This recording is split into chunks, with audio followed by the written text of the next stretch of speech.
In this video, we're going to be talking about how to fix SHEIN cannot change address. So let's get straight into the video. So there are a couple of reasons why you could be facing this problem.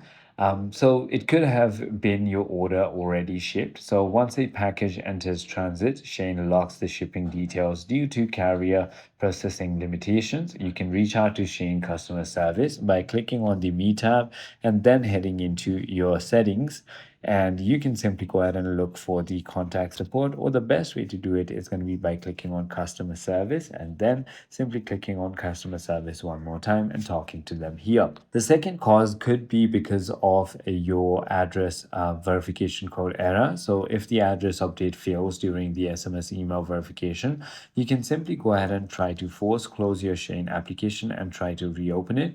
It could also be your Wi-Fi. Simply go ahead and try toggling between your Wi-Fi and your cellular data, and always make sure that VPN is off. I hope this video clarifies everything for you. If you have further more queries, feel free to comment down below, and I'll see you on the next one.